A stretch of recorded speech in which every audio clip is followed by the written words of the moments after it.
Good morning, students. In previous section, we have discussed about graphical method of solving pair of linear equation. Now, in this section, we are going to discuss about algebraic method of solving linear equation. So, यहाँ पे algebraic method use करके आपको solve करना है. So, first method is here substitution method. As ये name से ही clear substitution मतलब एक की value find out करके दूसरे में substitute करनी है. तो यहाँ two variables है. टू वेरिएबल है x और y. तो यहाँ क्या करना है आपको, एक वेरिएबल की वैल्यू फाइंड आउट करनी है दूसरे वेरिएबल के टर्म में, फिर उसको सेकंड इक्वेशन में पुट करना है. Let us solve this question. First of all आपको कंसीडर करना है लाइक ये फर्स्ट इक्वेशन है and this one is second equation. तो कोई सा भी इक्वेशन आप यूज कर सकते हैं. किसी भी इक्वेशन से आपको एक वैल्यू फाइंड आउट करनी है, उसको दूसरे इक्वेशन में पुट करना है. मैं यहाँ सेकंड इक्वेशन यूज करूँ. सेकंड इक्वेशन ले लेती हूँ. x minus y is equals to 4. अब इसमें किसी भी एक वेरिएबल की वैल्यू फाइंड आउट करनी है, तो मैं x की वैल्यू फाइंड आउट कर रही हूँ. x is equals to 4 plus y. It can be written as y plus 4. ठीक है. अब इसको, ये हो गया आपका थर्ड इक्वेशन, दे दो. Now substituting this value to this equation, equation number 1. So from equation number 1, इसमें सब्स्टिट्यूट करना है. तो सब्स्टिट्यूट करिए. वैल्यू क्या है, x प्लस, ये है ना, x plus y is equals to 14 given है. तो x की value from third equation, x की वैल्यू क्या है, y प्लस 4. तो x की जगह पे y plus 4 plus y is equals to 14. Okay. Then add करो. ये y प्लस y कितना हो जाएगा, 2y plus 4 is equals to 14. तो 2y is equals to 14 minus 4. So क्या मिलेगा यहाँ पे, 2y इज इक्वल्स टू 14, ये है ना, 2y इज इक्वल्स टू 10. तो 2y इज इक्वल्स टू 10 मिला है. अब क्या, y is equals to 10/2. So y की वैल्यू क्या मिल गई, 5. ठीक है. अब आपको x की वैल्यू फाइंड आउट करनी है. तो x की वैल्यू के लिए फ्रॉम इक्वेशन नंबर 3, क्या करो, यहां पुट कर दो वैल्यू को. x is equals to y plus 4 है. तो y की वैल्यू आपको पता है, यहाँ पे क्या है, 5 और ये है 4. तो आंसर कम्स 9. सो x की वैल्यू क्या मिल गई आपको, 9. ठीक है. तो x की वैल्यू 9 है, y की वैल्यू 5 है. इस तरह से आपको सब्स्टिट्यूशन मेथड यूज करना है. एक वेरिएबल की वैल्यू फाइंड आउट करो. मैंने यहाँ x की वैल्यू फाइंड आउट करनी है. ये जरूरी नहीं आप y की वैल्यू भी फाइंड आउट कर सकते हैं. यहाँ से इसी इक्वेशन से भी हो सकता है. y की वैल्यू फाइंड आउट कर लो, डजंट मैटर, आंसर आपको सेम ही मिलेगा. x की वैल्यू 9 मिली तो y की वैल्यू 5 मिल रही है. ठीक है. तो ये इस इक्वेशन का सोल्यूशन है.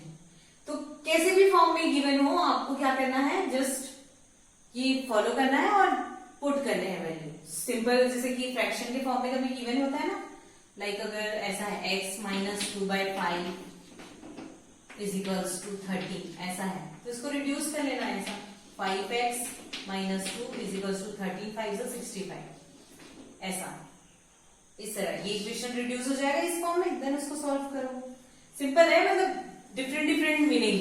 फिर आपको ऐसा भी मिल सकता है, डेसिमल के फॉर्म में भी गिवन है क्वेश्चन है. लाइक देखो आपको करना क्या है, इसमें डेसिमल्स भी गिवन है, तो आप उसको डायरेक्ट डेसिमल में भी सॉल्व कर सकते हो, या फिर आप ऐसा कर लो, जैसे 0.02 दिया है, इसको आप कर सकते हो ना 2/100, ऐसा कर सकते हैं. फिर ऐसा दे दिया आपको 0.05, ऐसा दे दिया, तो इसको क्या कर सकते हैं, 5/100, ऐसा. फिर इधर दिया है 0, तो ठीक है 0. अभी कैसा हो गया, मतलब ऐसा होगा ना, ये x और y. ठीक है. तो ये x और y, तो सिंपल है. यहाँ पे 2x plus 5y is equals to 0, ऐसा इक्वेशन रिड्यूस हो जाएगा. ठीक. तो ऐसे डेसिमल के फॉर्म में जब गिवन है तो आप ऐसा कर लो. यहाँ पे मैंने ये 2 डिजिट लिया था तो 100 लिया, 1 डिजिट में गिवन है. लाइक अगर 0.2 दी तो क्या हो जाएगा, 2/10, ऐसा. और ये ऐसा है, देखो ऐसे है. अगर क्वेश्चन ऐसा है 0.2x, तो क्या हो जाएगा, ये 2/10x plus 5/100x 5y is equals to 0. इस केस में क्या करना होगा आपको, ये एलसीएम लोगे तो क्या मिलेगा, 100 ये 10 तो 20x 10 से डिवाइड किए तो मिलेगा ना, एक 0 हो जाएगा, 10 20 प्लस यहाँ पे 5y is equals to 0। Solve करोगे तो क्या मिला, 20x plus 5y is equals to 0। ये इक्वेशन रिड्यूस हो गया। अब इस इक्वेशन को आप सॉल्व कर सकते हो आगे, ठीक है। इस तरह से सॉल्व करना है सब्स्टिट्यूशन में। ये एक इक्वेशन था, दूसरा इक्वेशन भी गिवन होगा, उसको भी रिड्यूस कर लेना, फिर वैल्यूज फाइंड आउट कर लो, देन पुट करो, इजियर हो जाएगा इसमें, ठीक। इसी तरह से आपको क्वेश्चंस मिलेंगे। Okay, now let us solve question number 6। 5 years ago, hence the age of Jacob will be 3 times that of his son. 5 years ago, Jacob's age was 7 times that of his son. What are their present age? दोनों के present as क्या होंगी, ये आपको find out करना है। तो simple है, एक जैकब है, जैकब का बेटा है, तो जैकब का लेट यहाँ आप ले लो, किसी को भी कंसिडर कर सकते हो, एक्स वाई 2 वेरिएबल्स हैं। फर्स्ट वेरिएबल हो गया जैकब का एज, सेकेंड वेरिएबल हो गया उसके सन का एज। ओके, तो so let Jacobs age be x and his son's age be y। Okay, Jacob का एज है वो x है और उसके सन का एज है वो y है। अब अकॉर्डिंग टू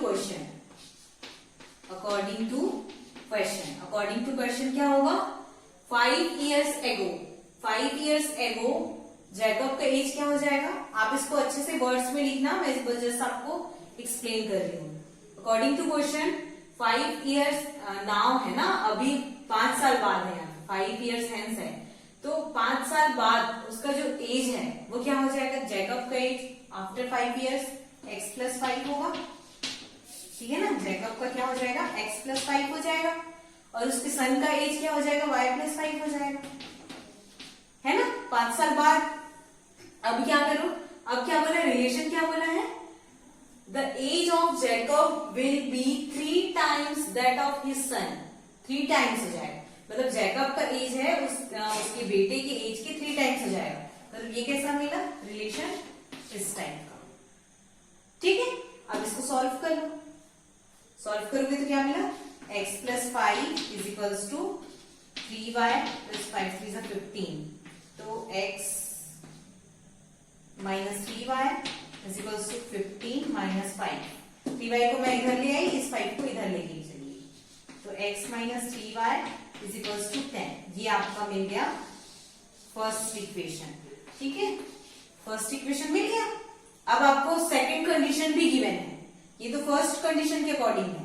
सेकंड कंडीशन के अकॉर्डिंग क्या बोला है, Jacob's age was 7 times that of his son 5 years ago। 5 years ago Jacob का जो एज था वो कितना था, 7 times था उसके बेटे के एज से। तो सेकंड कंडीशन क्या हो जाएगा, देखो जैकब का एज क्या हो गया, x माइनस 5, और उसके बेटे का एज कितना हो गया, y माइनस 5।